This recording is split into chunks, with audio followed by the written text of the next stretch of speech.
Chuan Toko.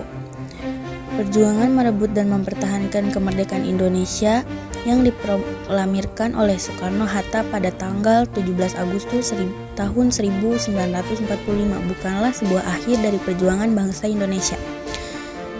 Namun proklamasi merupakan perjuangan awal yang melahirkan euforia semangat para pejuang untuk mempertahankan kemerdekaan dari ancaman para penjajah, yang mana melahirkan berbagai peristiwa heroik para pejuang Indonesia di berbagai wilayah.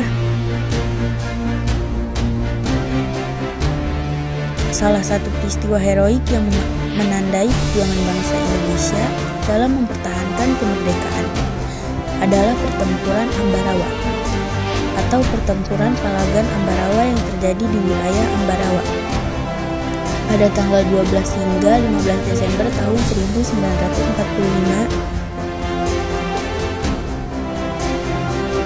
Pertempuran yang melibatkan tentara Nican, pasukan sekutu dan para pejuang dengan berbagai serangan ini merupakan rangkaian sejarah peristiwa perjuangan kemerdekaan Indonesia.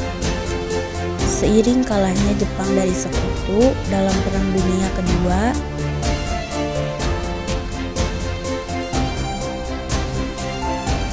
ini adalah monumen Palagan Ambarawa yang terletak di Ambarawa, Semarang, Jawa Tengah.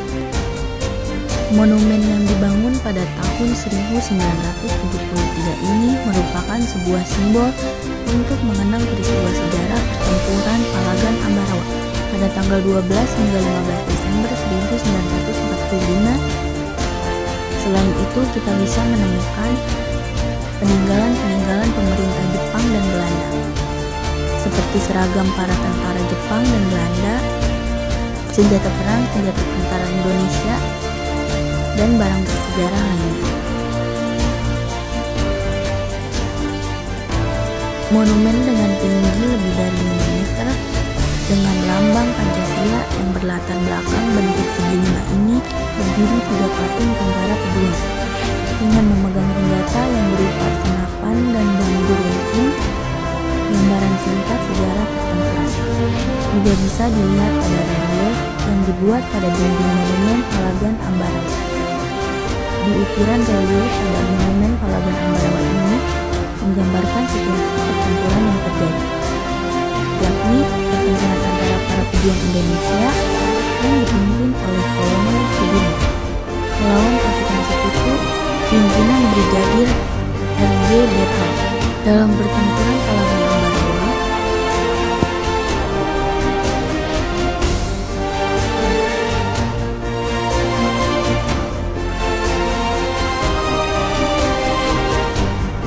kemerdekaan Indonesia yang masih seumur jagung pada tahun 1945 menuai berbagai tantangan yang sangat luar biasa. Akibat Perang Dunia Kedua, para pejuang di berbagai wilayah harus berjuang mempertahankan kemerdekaan Indonesia dari ancaman para penjajah yang ingin menguasai kembali bumi pertiwi. Pada tanggal 19 Oktober 1945 misalnya, pasukan sekutu yang disebut RAPWI atau Rehabilitation of Allied Prisoners of War and Interest di bawah pimpinan Brigadir R.J. Berhan datang ke Ambarawa dengan alasan ingin menghabilitasi tawanan perang. Pasukan sekutu ini datang ke Ambarawa dengan membawa 1 kompi infanteri Yuan Resimen India Anti-Tank, 1 kompi infanteri Yuan 3 Gurkha Rifles, 2 kompi tank cadangan serta 1 kompi tank Pavlov. Sebagai senjata bantuan, kedatangan pasukan sekutu di Ambarawa ini pada awalnya disambut baik oleh Gubernur Jawa Tengah Wonosegoro karena beliau menganggap pasukan sekutu hanya ingin membebaskan tawanan perang di Jawa Tengah.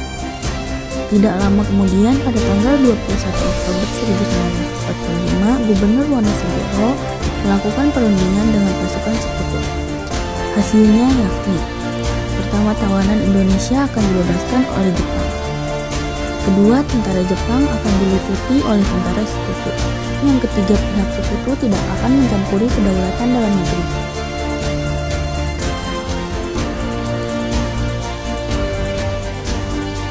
Di saat yang bersamaan dengan kedatangan pasukan sekutu di Ambarawa, para pejuang Rakyat Semarang juga sedang mati-matian merebut senjata dari pasukan Jepang.